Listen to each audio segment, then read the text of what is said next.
Forecast. I'm Joseph, the host of the UFC Forecast, and I am back, and I am ready to crush some bets here at UFC 293. This is the final predictions, post-weigh-in face-off show. Everybody's made weight. All these fights are confirmed, and, you know, this is our last chance to see these fighters face off.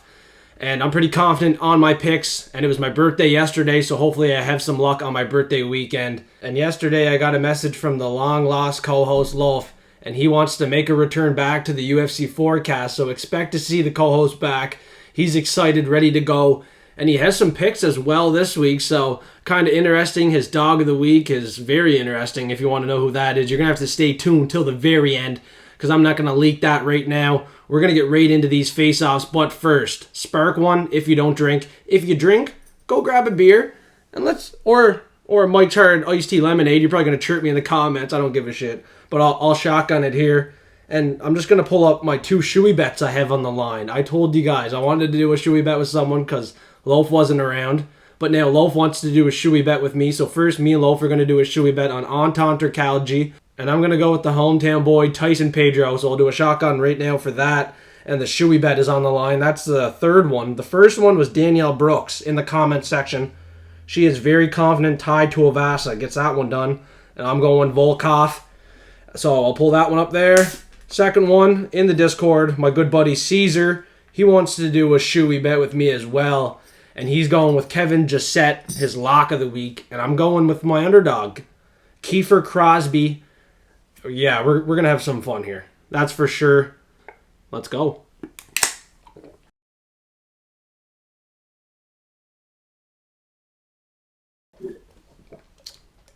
Let's get it. Let's fucking get it. We're going to start it off with the main event. Israel Adesanya defending his belt against Strickland. And before we get into this breakdown, you obviously heard everything going around about Izzy and his dog fetish, his cartoon porn addiction, stuff like that. It is what it is, but like Izzy's probably going to win this fight. We're going to watch some face off here. And Sean doesn't make too much eye contact, right? He didn't with Pereira either. I feel like he knows he's going to lose this fight. Izzy is on another level when it comes to his IQ, his technical abilities. He's going to be in and out of range here. His timing is phenomenal, like I said on the early prediction show. My early picks are staying the exact same as my final predictions. I'm pretty confident in all my picks. If you watch the early prediction show, not much is going to change. I'm not going to say too much different here. But the only thing different I did want to mention on the Israel Adesanya fight, I think he's getting that KO. And if you stay tuned until the end, he's one of my lock props for that KO. You can double your money there. I have a good feeling about this one, guys. And I'm willing to do a pant spear. I said Benoit Saint Denis 100% was going to win last week. I was willing to do a pant spear for that. I'm willing to do a pant spear for Israel Adesanya.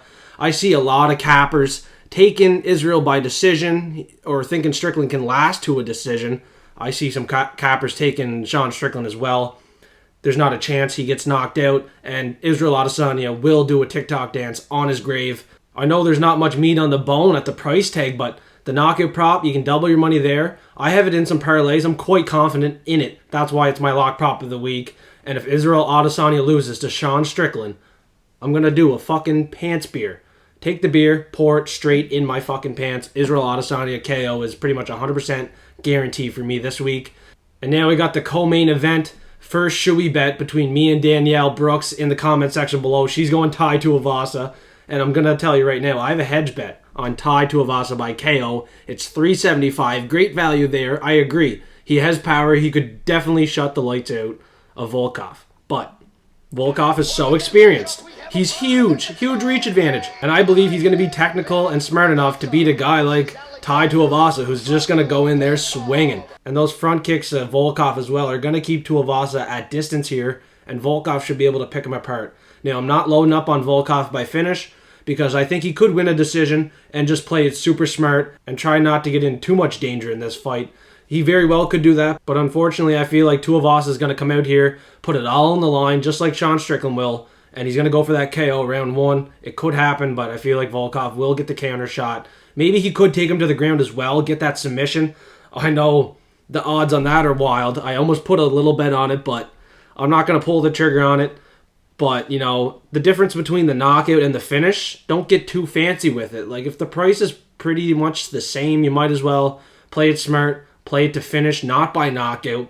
I'm calling a storm surge in this one, and it's likely going to be a round 1 for Volkov, but Tuivasa could catch him. Shoei bet's on the line, and I love it. Let's get it. And next up on the main card, we got Manel Kape and Felipe dos Santos. And I feel bad for people paying for the pay-per-view. Like, this guy's 23 debuting versus a guy like Manel Kape. This fight shouldn't last too long, realistically, if we're being honest, right? Stay tuned until the value props at the end if you want to make some money as well, on top of that. Because Manel Kape round 1, the round 1 prop is juiced up. You can almost triple your money there. He's fighting a guy that's 23 with 7 fights pro. Like, this guy does not have enough experience. He might be in there at shootbox with guys like Charles Oliveira, but, you know, Manel Kape has finished 2 guys in his last 3 fights in round 1 that had UFC experience. Like, this is cut and dry. Manel Kape, round 1, he's going to fucking show this guy, like, it's not quite your time yet. Maybe 4 years, 5 years down the road, he could be a decent prospect, but at 23 years old, I haven't seen anything that I've watched from his tape that has impressed me. He's going to come out there wild round 1 and get countered here by Manel Kape. And you can almost triple your money round 1, Manel Kape. I think that's the best way to go here. Knockout is 166 on Betway. That's not even worth parlaying to me. Him to win is 125. He's almost a guarantee to win. Last week, we seen Farid Basharat get the win in round 1 quite easily against Clayton Rodriguez, who's Brazilian. Felipe dos Santos is also Brazilian. I think it's going to go down the same way. And next up, we got a banger fight, heavyweight, between Justin Tafa, Austen Lane. First time wasn't much of a banger. It was an eye poke quite early. And Austen Lane is quite big for heavyweight. He's athletic. He's also 20 pounds lighter than Justin Tafa. And I'm going to take a lot of these Australians here on this card because they're probably lined up to win. They have preferential treatment. This is one where I feel like Justin Tafa, he fought in Jacksonville in Austen Lane's hometown. Now he gets to fight at home now. I feel like this is a favored matchup for him here. And now that the fight is in Australia, I'm even more confident this fight will end in round 1 by KO for Justin Tafa. Like, the round 2 is live. He has 2 round 2 KOs. Loaf is calling the round 2 KO. A little treat for you guys there. But, you know, there's some juice on it, round 2. He probably finishes them very early into round 2. But Austen Lane has 3 knockout losses, all in round 1. Like I said on the early prediction show, if you want me to say these guys' name again, it kind of hurts me. Vernon Lewis, 8-5. Frank Tate, 6-8. And Greg Hardy, 7-5. All these guys finished Austen Lane in round 1. So, like, it doesn't take a very smart person or a good capper to realize that Austen Lane is probably going to get finished in round 1 here. He has 11 knockouts, 8 of those in round 1. Like, it's in Australia. Justin Tafa is going to be fired up, especially from that crowd. He has Tuivasa fighting after him, Tyson Pedro fighting before him. Like, probably round 1, Justin Tafa KO. And next up, we got a coin flip now between Tyson Pedro, Anton Turkalj, and this is the second shoey bet. I'm going to be the smart one going with the hometown guy here, Tyson Pedro. In his last fight, he didn't look very good. He gassed out against Makdessi Bacchus. But Anton Turkalj, he's the pleasure man. I think he's into OnlyFans. I don't know if he's taking the sport too serious. I mean, his chin has looked good, but I feel like Tyson Pedro, with that crowd just cheering on, I feel like he's going to be hyped up and get that win in round 1. All of his finishes are in round 1. He's $5 plus 400 in round 1 as well on Betway, and that's where I make most of my bets. I also have a bet on Tyson Pedro in round 1. How can you not? All of his wins are in round 1. It's pretty cut and dry. If he wins, it's round 1. If he doesn't get it done in round 1, then yeah, Loaf's going to probably beat me on the shoey bet. Turkalj probably has success with the takedowns, and he's going to win this fight probably by a decision because his submission win is against low-level competition, and his knockout wins were against low-level competition. He took a step up in competition on the Dana White Contender Series, and he won by a decision. So now he's going to fight a pretty decent guy in Tyson Pedro, who we've seen does not quit against Makdessi Bacchus. It's at home in front of the fans. He's probably not going to give up and quit either. It's going to be Anton by a decision, or it's going to be Tyson Pedro round 1. And I'm going to side with the guy from Australia. Like I said on the early prediction show, I can't go against a lot of these Australians. The judges are going to pick them to win. The UFC's lining them up to win. And I'm going to fucking be smart and pick them to win. Let's fucking go. I'm going to avoid some shoeys this week. Maybe not on the Tuivasa one, because Danielle's pretty smart, picking the guy with more power, and he's super live at plus 200. So if you're looking to make a smart hedge bet, Tuivasa KO, definitely a good bet. But Tyson Pedro for me, it's not in any parlays. It's not like a big ticket for me. Just at a coin flip, I have to make a pick, gun to my head. Let's go Tyson Pedro. And next fight, I'm surprised this one is not on the main card, but it's the prelim opener. And this is a fucking banger. Cut and dry. Carlos Ulberg, round 1 against Jung, who's on a 2-fight losing streak, is about to get cut from the UFC. Ulberg won his last 3 fights in round 1. This is preferential treatment at its finest. They're lining Ulberg up against a weaker opponent that he's been fighting, and he's going to come out here and destroy him in round 1. And you're going to get plus 175, almost triple your money. That's insane. That's insane value. That's almost a lock prop for me. And I am 100% confident in that, so I'll risk it. I'll do another pants beer if fucking Carlos Ulberg doesn't get it in round 1. It's going to be round 1. He's going to smoke him. He's training at City Kickboxing at home. His last 3 fights all in round 1. Like, just looking at their last couple fights, it's just so cut and dry. Like, you have to be pretty stupid not to take Carlos Ulberg in round 1, especially when it's plus 175. That is a super juicy price for Carlos Ulberg. I am 100%, and that's why I am risking doing a pants beer on this one. And next up, we got a close fight in the featherweight division between Jenkins, Chepe, Mariscal. Mariscal, in his debut, looked phenomenal against Trevor Peek. This guy is durable, likely will not get finished because his chin is phenomenal. He can take a beating, but he also can give a beating, and that's why I am worried. He could take down Jenkins here. He gets takedowns. He can get control time. He's aggressive. But the thing that worries me here is Jenkins is fighting at home. He's super technical, has a great IQ. He's a younger fighter, and I feel like the UFC wants him to win here. And if the UFC wants him to win, the judges will make him win. He just won a split decision against Jamal Emmers, where I thought he lost. He's going to come out here. I'm going to think he lost the fight. He's going to win. So I'm going to tell you guys right now, that's what I think. I think it's going to be a greasy split decision for Jenkins, and he's going to win this fight. So be smart. Take the Australian fighter by a decision. He does not have the finishing ability to get this job done. Like I said on the early prediction show, he finished a guy that was 8-3 with 3 knockout losses, and he also knocked out a guy that was 4-5. When he takes a step up in competition, he's just going to beat these guys being more technical, more clean, by a decision. I don't think he can beat a guy like Chepe Mariscal, especially with the durability that he has. Chepe is a very tough guy, man. He's going to be hard to finish, and that is why I'm calling for the hometown favorite to win by a decision here. And if you look at the odds on Betway, that's the most likely outcome. And another thing to back that up too, Loaf is also very confident on Jenkins by a decision. He almost made him the lock of the week, but I told him, listen, man, Chepe should probably win this fight. It's going to be close. Just lock in a safer pick. So he's going to go with Volkov. But he was going to lock in Jenkins. If that means anything to you, he's probably going to win this fight. And next up on the prelims, we got Jamie Mullarkey, another hometown favorite against John Makdessi, our Canadian. And like I said on the early prediction show, if you guys listen to it, this is reverse psychology. I usually like my Canadians. They're super durable as well. They usually don't get finished. But a little biasy. But, like, he's a huge underdog. He's fighting a guy that's, like, 10 years younger than him. Has the reach advantage here. It's pretty clear that he's going to win the fight. If you're looking for a method of victory, I'd go by a decision. His last 2 wins were both by a decision. Francisco Prado, Michael Johnson. I just don't really think he has too much power, but he's relentless as hell. He's fighting at home. And this is definitely a preferential treatment matchup for him. He's probably going to retire my Canadian John Makdessi here. And next up on the prelims, we got Nasrat, Haqparast, and Landon Quinoñes. Quinoñes fought on The Ultimate Fighter, and he's pretty confident here. He's talking a lot to the guy with a lot of UFC experience. I'm not really sure why Landon has a shot here, but I'll tell you what, Loaf is quite confident in the huge underdog Landon Quinoñes. And he's going to make Landon Quinoñes his underdog of the week. He's going to make Landon his underdog of the week. I'm not shitting you. Like, I didn't even want to tell you guys that he's going to make Landon Quinoñes his dog, but just in case he wins, that's what he's doing.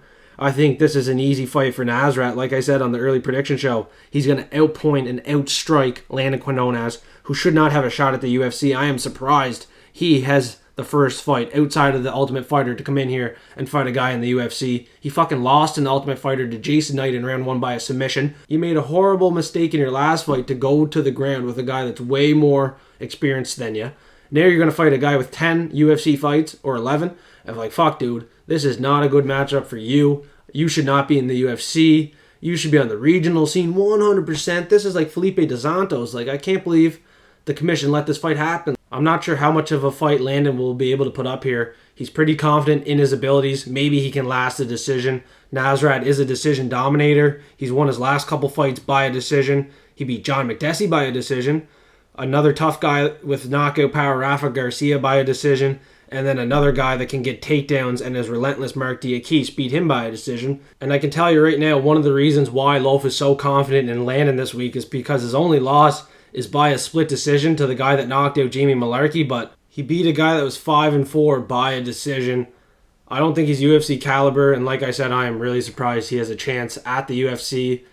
And originally, I thought this fight was going to go the distance, but it would not shock me if Nasrat can find a finish here, man. Like if Jason Knight can find the finish, Nasrat very well can as well. And Nasrat's last knockout was against Joaquim Silva in round 2. Arman Sarukian recently finished Silva in round 3. So Nasrat does have finishing ability. It could be a knockout, but I just see it being a decision. He has by far way too much experience to even be matched up with a guy like Landon Quinoñes in his debut. Silly Loaf making him his underdog of the week. And next up, we got a fight between the two best nicknames on the card, Blood Diamond and Chuck Buffalo.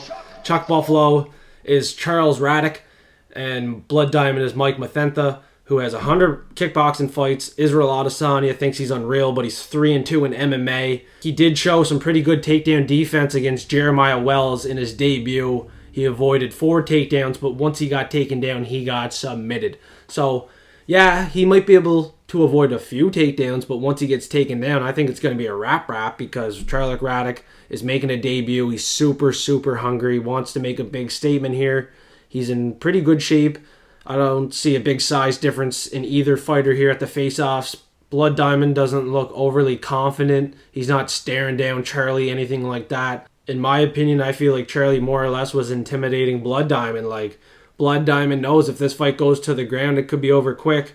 Charlie could be a threat on the feet as well. He won his last 4 fights, 3 of them by finish. He has 3 knockouts, 2 submissions. So you never know. You just never know. I'm calling this submission because if you look at the level of competition, he's fought a high-level guy that was 7-1, submitted him in round 1, and then he knocked out guys that were 5-4, 6-6. He's fighting a high-level kickboxer with 100 fights in Blood Diamond. Probably can't get the knockout shot. More or less could probably get knocked out to Blood Diamond. And at this price tag, why not take the stab at Blood Diamond by KO? This could be the fight where they're lining them up to get a knockout against a guy that's not a good striker. But from what I've seen, I think Charlie Radtke can hang. Chuck Buffalo likely gets this fight to the ground at some point, finds that submission. I'm not going to lie, I can see Chuck Buffalo having a very close first round and maybe not getting some takedowns. But after that, round 2, round 3, he should fly. He should fly in this fight. Blood Diamond isn't going to be too much threat. And, you know, he's 35 years old. I can't rely on him to make too much improvements at 35. I don't see him being UFC caliber. And I think Charlie Radtke's super hungry to get inside the UFC and make a statement. And next up, we got Shane Young against Gabriel Miranda. And Shane Young is a favorite in this fight, and that makes no fucking sense. No sense at all. He's lost his last 3. He's low output. And he fought his last fight at home, and he couldn't get the win against Blake Bilder. And Blake Bilder has way less experience than Gabriel Miranda. Miranda just fought Benoit Saint-Denis, an absolute killer. Went to round 2. Managed to get a takedown in that fight. If you're not taking the plus money on Gabriel Miranda, well, you better now. I'm throwing on this fucking tinfoil hat because last week Benoit Saint-Denis got the job done. I was 100%. I was risking the pants spear on it. I threw the tinfoil hat on. It was good luck, and it's going to be good luck again. Because Gabriel Miranda, man, he's going to get those takedowns that you want. He's an absolute dog. He's going to fight for your money. I'm 100% sure he will fight for your money. I'm not going to do a pants beer on this one because I've already done 2 on Ulberg round 1 and Izzy KO. But the tinfoil hat's on. Shane Young is low output and he doesn't have a great takedown defense. I can see this fight going the distance just with Gabriel Miranda taking him down constantly, getting control of time, and just being relentless. having way better cardio. He looks fucking shredded at 145. His last fight was at 155 on short notice against Benoit fucking Saint Denis. Like, that's why I'm locking in Gabriel Miranda. And if you're concerned about the level of competition, I wouldn't be too worried about that. Shane Young has wins over pretty low-level competition as well. He has 7 out of 10 first-round finishes. Shane Young honestly doesn't have the best cardio in my opinion. Gabriel Miranda is going to make me go 3 in a row on lock of the week at fucking plus money. And next up, we got the first fight of the night and the first shoey bet of the night. It's Kevin Jousset and Kiefer Crosby. And the shoey bet is with Caesar in my Discord. He's locked in on Kevin Jousset. I'm going Kiefer Crosby as my underdog of the week. If you're in Discord, you get exclusive early access to my lock, dog, and prop of the week. I advise you guys to jump in that Discord because Kiefer Crosby was my dog of the week. As soon as I finished the early prediction show, he was in there. Discord members got access to that. I think it was only $220. Now it's $230. A little bit more value in that. You don't normally see that. Usually you get value earlier in the week, but somehow the underdog grew 10 cents since I finished the early prediction show. I am still very confident Kiefer Crosby is going to win this fight. But Caesar in the Discord is willing to do a shoey bet. And Kevin Jousset, what he has to offer is his length. He's big for this division. He is a weight bully. He can get the takedowns. But honestly, man, he's fought Australian and New Zealand competition only. And Kiefer Crosby has fought 7 fights inside of Bellator. He's fought around the block, man. He's been around the block. He's been tested. He's durable. And he has a win over a guy inside the UFC, formerly in Alex Cowboy Oliveira. Oliveira is just taking fights left, right, and center. His chin is like fucking glass. Not too much credit in that, but he won his last 2 fights, both in round 1 by KO. He probably comes out here and gets a round 1 KO, finds the chin against a guy who's only fought Australian and New Zealand competition, has been knocked out before as well, to a guy in Jack Della Maddalena. But at the end of the day, this is definitely a step up in competition. Kevin Jousset is hittable from the tape I have watched. Kevin Crosby is a dog, and he is going to come in there and just fire away. He's originally a boxer, and that makes me quite confident he will keep this fight on the feet. He can avoid some takedowns here early and find that early knockout shot. And this guy, Kevin Jousset, is not from Australia. He's from France. This is definitely a fight that should have been at UFC Paris, but it wasn't because they didn't want one of their France fighters to lose in front of the crowd. I understand why. That'd be terrible. And next up, it's time for the lock and dog of the week one more time. The lock of the week is going to be Gabriel Miranda against Shane Young. I don't think Shane Young is as good as the other guys at City Kickboxing. I think he's low output. I think he's not very good at defending those takedowns, and he's probably going to get taken down, controlled here, lose the decision, if not get submitted in the very first round. Gabriel Miranda has 15 submission wins, 14 out of 16 finishes in round 1. He has a 100% finish rate, but I can see it going the distance. Shane Young is tough. He went the distance with Volkanovski. He has 6 decision losses, never submitted, only knocked out once. You know, it's $7 for Gabriel Miranda for a decision. I was born yesterday, September 7th. That's my lucky number 7. Let's fucking cash that ticket. And for my underdog of the week, I locked in Kiefer Crosby in his debut against another debuter, Kevin Jousset. I feel like Kiefer Crosby's going to come out there, be more powerful, more durable, and find that knockout shot. If it's not in the first round, it's going to be early second round because 5 out of 7 wins for Kiefer Crosby are in round 1. He has 7 fights inside of Bellator, while Kevin Jousset has fought all Australian and New Zealand competition. You might not think that matters, but it's going to matter. And next up, it's time for the props of the week. If you listen to the full card predictions, you should know who the lock prop is this week. It's Israel Adesanya by KO. I'm pretty confident in it. So confident I'm willing to do a pants spear this week. I'm doing 2 pants spear. The first one's going to be Israel Adesanya if he doesn't get the knockout shot on Sean Strickland. Strickland, he fights out of the Philly stance. His hands are low. He's going to get his legs beaten the fuck up. He's going to get knocked out here. Israel Adesanya will do a TikTok on his grave once he gets knocked out here. I'm fairly confident in it. Pretty well 100% confident in it as well. It's double your money. I think it's going to hit. I have it in parlays for the Patreon members, so join that for exclusive early access to all my bets. Last week we went 10-1. The only fight we lost on was Jocelyn Edwards. That was a fucking robbery. I should have swept that card. And maybe I'm a little bit overconfident in some of my picks this week, but maybe not. I'm feeling pretty fucking confident Israel Adesanya gets this knockout shot. And next up, we got the value prop of the week. Another 100% confidence level one. This could be a lock prop. We'll do another fucking pants beer if this one loses. Carlos Ulberg, round 1 against Da Woo Jung. And for some reason, his name's Da Woon Jun, not Da Un Jun. Not sure what that's about, but he lost his last 2 fights, and he's still shit, and is going to get knocked out here in the first round against a guy coming off 3 first-round knockouts.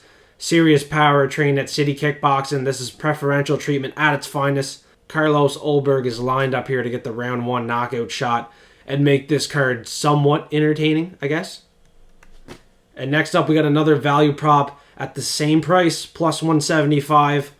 And this is a head scratcher because both these guys, it's only $275, almost triple your money. I usually have a little bit more value in my value props, but you know, when you have high level confidence picks in guys like Carlos Ulberg and Manel Kape, and they're giving you the round 1 at almost triple your money, I will confidently make them both my value props because I want you guys to make some fucking money this week.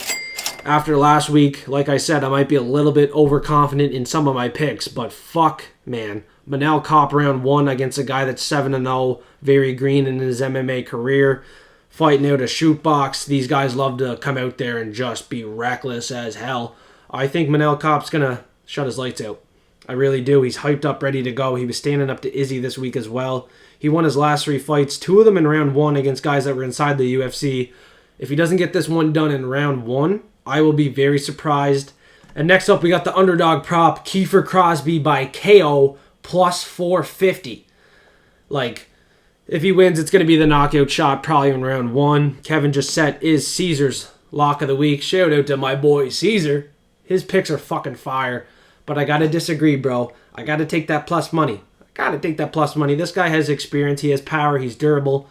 And Kevin Jousset, like I said, he's fought Australian and New Zealand competition only. I don't like that. I don't fucking like that. I'm staying away. I'm staying clear. He won his last 3 fights as well. 2 of them by a decision against a guy that was 0-2 and 11-2. The guy that was 11-2 had a padded record. Kevin Jousset, man, he's knocked out a guy that was 12-7. He's probably not going to knock out Kiefer Crosby. Crosby's going to shut his lights, in my opinion. Knockout all day. Great value. Fucking phenomenal value at plus 450. Patreon members are going to get paid. I'm telling you that right now. So hopefully you guys join that. $5 a month exclusive early access to all my bets. And I'm going to pull up the platinum picks from last week. Did phenomenal. Very good. And then the forecast forensic. I put a lot of work into this to make sure we cover both sides. Sometimes you got to be aware that the other guy has a good chance of winning. So that's why, highlighted in pink, I usually have value props for the forecast forensic. And this week, a value prop would be Tuivasa by KO. Tuivasa round 1. Another value prop would be Blood Diamond KO. Another value prop would be Chepe Mariscal by a decision, but he's probably going to get robbed. So stuff like that. Those are value props. That's what the forecast forensic is about. It's definitely worth $5 a month to join that Patreon. It's also a great way to support me as well. I put a ton of work into the forecast with the content and getting these videos out there for absolutely free. So smash that like button, suplex the subscribe button. And one thing to note as well, we just hit 500 subscribers and then we went down to 498. But as soon as I get this video edited and posted, there will be a giveaway bot set up in the Discord. So join Discord now. We are going to have a giveaway bot set up for someone to win $500. We pretty well just hit the 500. I'm getting the giveaway bot set up right now. So join Discord. Link is in the bio below. Someone's going to win $500. Let's have another stellar week here at the forecast. And like I said, Loaf is going to make a return back. He messaged me yesterday. He wants to make a return. He has some picks in this week. And his underdog is going to be Landon Quinoñes. His lock is going to be Alexander Volkov. Patreon members are going to have access to all of Loaf's picks. So $5 a month. You don't only get access to my picks, you're also getting access to Loaf's picks. And the Forecast Forensic Platinum Picks, like I said, has made the Patreon Platinum members tons of money over the last couple weeks. It shows that some underdogs are live than others, but last week I picked all favorites. I almost swept the card. Hopefully we sweep the card again, but this week I'm sniping a few underdogs. Some underdogs are live. Like I said, my birthday was yesterday, and I'm certainly feeling lucky this week, so let's fucking go!